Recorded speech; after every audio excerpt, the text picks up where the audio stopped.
Please get ready for a dictation of exercise number 171 from Sir Kailash Chandra magazine. 5 seconds.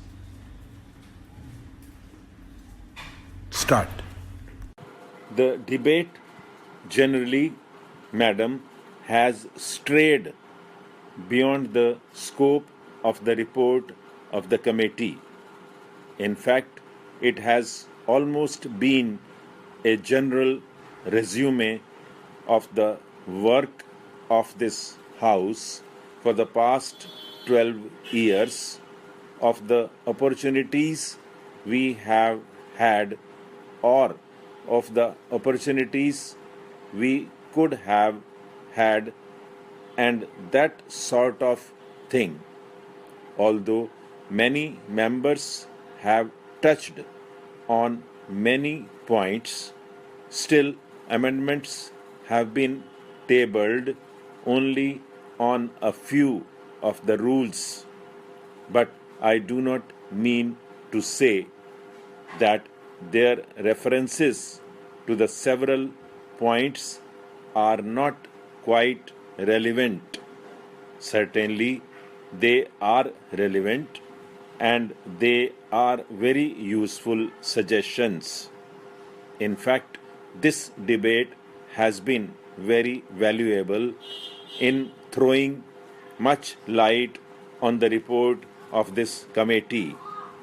There is no time at my disposal, so I will very briefly cover some of the points which need reply.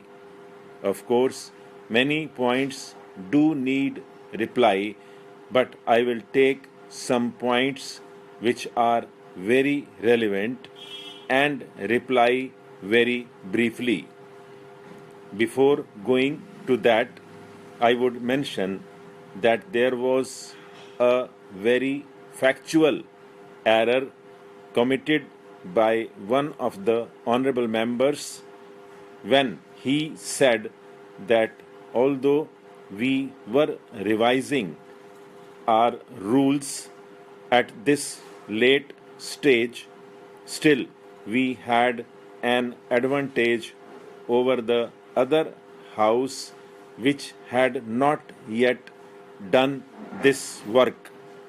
It is not correct. The other house had adopted the rules under Article 118 on the 22nd December 2006, and later on also the other house had modified those rules. One or two modifications were adopted next year.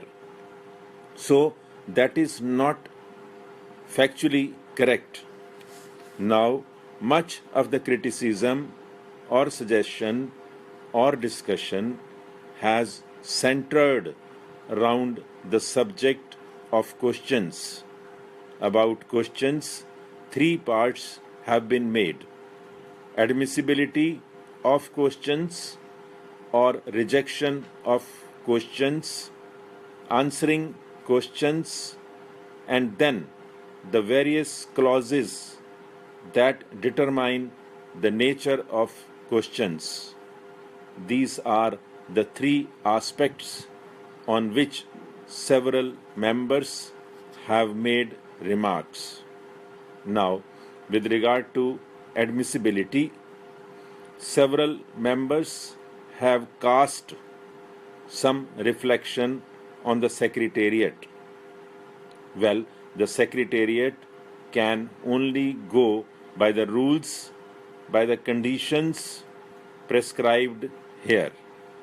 Unless we say that these conditions or qualifications for a question should not be there, I do not think we can blame the Secretariat.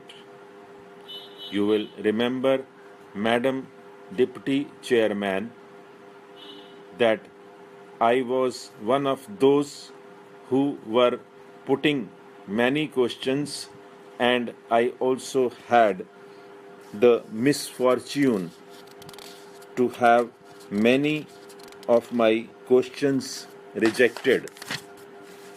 It is true, as many of the honorable members have said, that questions which have been rejected on one ground have been admitted again on the same ground. It has happened like that. But that depends upon the particular person handling the question and his interpretation put upon that. However much we may put down these rules, however much a foolproof framework we can devise for the guidance of those who have got to function and deal with these questions, still there is the subjective element which we cannot avoid, and it is a matter of interpretation. Therefore, we should not blame the Secretariat because nobody can say that they do it with any mala-fide intention. All that we can say is they can exercise their judgment either wrongly or correctly or indifferently. So it is open to every member when he feels that his question ought not to have been rejected to go to the Secretariat, sit with the concerned section, and then discuss with them. That was what I was doing. That is what many of the members have been doing.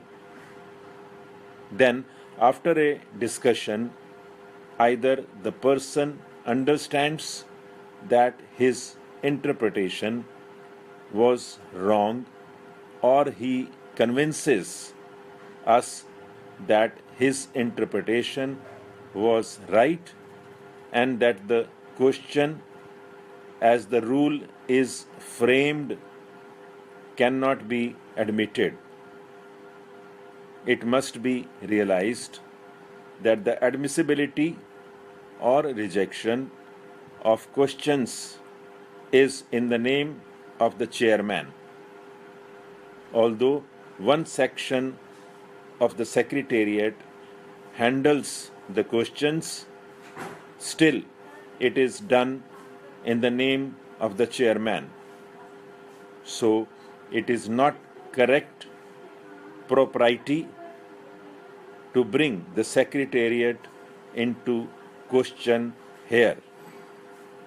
The remedy is open to us to go to them and discuss with them.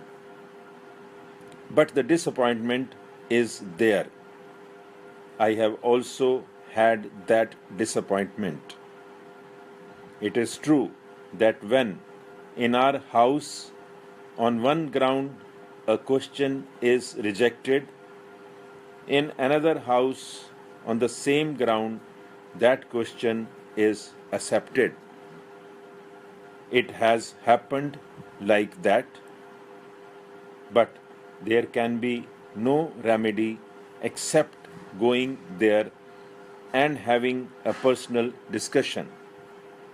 With regard to the second point, that is answering questions, I think some remarks have been made attributing a sort of motive to the ministers.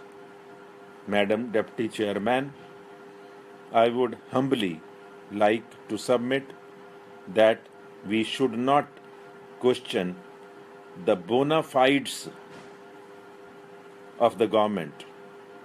If we begin to question the bona fides of the government, there can be no end to it, and we cannot carry on.